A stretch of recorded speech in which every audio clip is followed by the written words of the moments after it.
Welcome to SN electronics. இந்த வீடியோவில் மாருதி 800க்கு நம்ம செஞ்ச ஒரு சின்ன ஆடியோ செட்டப் பற்றி பார்ப்போம். இதுக்கு நம்ம யூஸ் பண்ணியிருக்கிற பிளேயர் வந்து ஜி சோனிக்கில் 1111 அப்படிங்கிற மாடல். இந்த மாடல் செட்டு பார்த்திங்கன்னா நல்லாவே இருக்குது. மொத்தம் இதில் 7 கலர் பேக்லைட் வந்து சேஞ்ச் ஆகும். மொபைல் ஆப் கண்ட்ரோலுமே வந்துடுது. கால் அட்டன் பண்ணியுமே பேசிக்கலாம். அப்புறம் சார்ஜிங் போர்ட் வந்துடுது. SD கார்டு போடுற ஆப்ஷனுமே வந்துடுது. செட்டு நல்லாவே இருக்குது. இந்த செட்டு நான் நிறையா பட்ஜெட்டில் வந்து போடுறதுக்கு இந்த செட்டு யூஸ் பண்ணுறேன். ஷார்ட்ஸ்லேயுமே நிறைய வீடியோஸில் போட்டிருக்கிறேன். டிஸ்கிரிப்ஷனில் லிங்க் தர பாருங்கள். இப்போ இதில் வந்து இந்த 6x9 ஜி சோனிக் பாக்ஸோடு வந்து பேக் சைடு 2 ஆல்ரெடி போட்டிருந்தாங்க. அது நல்லாவே இருக்குது ஸ்பீக்கர்ஸ். அடுத்தது ஃப்ரண்ட்டில் வந்து இந்த டியூட்டர்ஸ் மட்டும் 2 வச்சுருந்தாங்க. இப்போ நம்ம அதுக்கு பதிலாக வந்து ஃப்ரண்ட்டில் வந்து ஜி சோனிக் டியூட்டர் 2 யூஸ் பண்ணிவிட்டு கீழே வந்து டோரில் ஃபிட் பண்ணாமல் அந்த 2 ஸ்பீக்கர் ப்ரொஃபஷன் மாதிரி ஒரு கேப் இருக்கும் லெஃப்ட் அண்ட் ரைட்டில். அதுலேயே நம்ம வந்து 4 இன்ச்சில் 2 ஸ்பீக்கர் வந்து பயனீரில் யூஸ் பண்ணியிருக்கிறோம். அதை ஃபஸ்ட்டே ஃபிக்ஸ் பண்ணதுனால அது வீடியோ எடுக்க முடியல. டியூட்டர் வந்து ஜி சோனிக் யூஸ் பண்ணியிருக்கிறோம். ஃபஸ்ட்டு வந்து இந்த மாதிரி இந்த டியூட்டர் தான் வச்சுருந்தாங்க.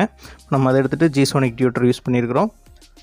அடுத்தது வந்து பேக் சைடு வந்து கேஸ் டேங்க் வந்து உங்களுக்கு பெரிய டேங்க் போட்டிருக்கிறதுனால நம்ம சைட் டோர்லேயுமே போட முடியாது. அதே மாதிரி பேக் டோரில் போட்டாலும் கேஸ் டேங்கில் வந்து இடிக்கும். அதனால் ஃபஸ்ட்டு அந்த வச்சுருந்த அந்த பாக்ஸ் அதையே வந்து அப்படியே ஃபிட் பண்ணிட்டோம். நம்ம சேனலில் போடுற வீடியோஸ் உங்களுக்கு பிடிச்சிருந்ததுன்னா லைக் பண்ணுங்கள், ஷேர் பண்ணுங்கள். Thanks for 1K. நம்ம சேனல் இப்போது 1000 சப்ஸ்கிரைபர் வந்து ரீச் ஆகிருக்குது.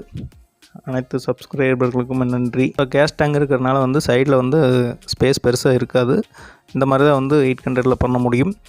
டைப் 2 பாடியாக இருந்ததுன்னா வேணால் பேக் டோரில் வந்து பேட் அடித்து போட்டோம்னா நல்லாயிருக்கும். இப்போ நம்ம இதுக்கு வந்து ஆல்ரெடி இருந்த ஒரு செட்டப்லேயே அப்படியே விட்டுட்டோம். செட்டு வந்து இதில் ஃபஸ்ட்டு ஜி சோனிக் தான் போட்டிருந்தாங்க, ப்ளூடூத் இல்லாத மாடல். செட்டு ஒரு 2 சேனல் வந்து கரெக்டாக இல்லை. ஸோ செட்டை வந்து நம்ம ஃபுல்லாக மாற்றிட்டோம். செட்டு இப்போது ஃபிட் பண்ணதுக்கப்புறம் பாருங்கள். இது ஒர்க் முடித்ததுக்கப்புறம் தான் வாய்ஸ் கொடுத்துட்ருக்குறேன். இதில் மொத்தம் 7 கலர்ஸ் வரும் இந்த செட்டில்.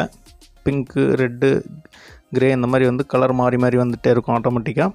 அடுத்தது பேஸ் ட்ரிபிள், பேலன்ஸு, அப்புறம் ஃப்ரண்ட்டு ரியர் வந்து அட்ஜஸ்ட் பண்ணுற ஆப்ஷன் வந்துடும். சப்வூஃபருக்கு வந்து உங்களுக்கு மொத்தம் 4 RCA பின்னாடி கொடுத்துருப்பாங்க. ஃப்ரண்ட்டில் கம்மி பண்ணால் அட்ஜஸ்ட் ஆகும், பேக்கில் கம்மி பண்ணால் அட்ஜஸ்ட் ஆகும். அந்த டைப்பில் கொடுத்துருப்பாங்க. சப்வூஃபர் ஆப்ஷன் பிராண்டட் செட்டில் வர மாதிரி இதில் வராது. இது பட்ஜெட்டுக்குள்ளே வந்து ஒரு நல்ல ஒரு ஆடியோ செட்டப் நல்லாவே இருக்கும் கேட்குறக்கு. இதனுடைய விலை பார்த்திங்கன்னா ஒரு ஏரியாவை பொறுத்து மாறும். 1500லேருந்து 1800 அந்த மாதிரி வந்து வரும் ஒவ்வொரு இடத்துலையுமே. இங்கே எங்களுக்கு கிடைக்கிறது 1800 ரூபாய்க்கு வந்து வருது. இந்த ஜி சோனிக் 1111 அப்படின்ற மாடலில் ஒரு சிறப்பம்சம் என்னென்னா, எஃப்எம்க்கு ஆண்டனா கனெக்ட் பண்ணிங்கன்னா எல்லா எஃப்எம்மே நல்லா கிளியராக எடுக்கும். அதுவுமே நான் ஒரு வீடியோ ஷார்ட்ஸில் போட்டிருக்கிறேன். அதனுடைய லிங்க்குமே டிஸ்கிரிப்ஷனில் தர பாருங்கள். அவ்வளோ கிளியராக இருக்கும் எஃப்எம் இந்த மாடலில். ஓகே ஃப்ரெண்ட்ஸ், இந்த வீடியோ பிடிச்சிருந்ததுன்னா லைக் பண்ணுங்கள். தேங்க்யூ. ஃபஸ்ட்டு இருந்த ஜி சோனிக் செட் இது தான். இதில் ப்ளூடூத்தில் வராது. இந்த செட்டு ஒரு 10 வருஷம் இருக்கும் மாட்டி. இப்போ நம்ம கழட்டிட்டு அதுக்கு பதிலாக இந்த செட்டை நம்ம அப்டேட் பண்ணியிருக்கிறோம். Thank you friends.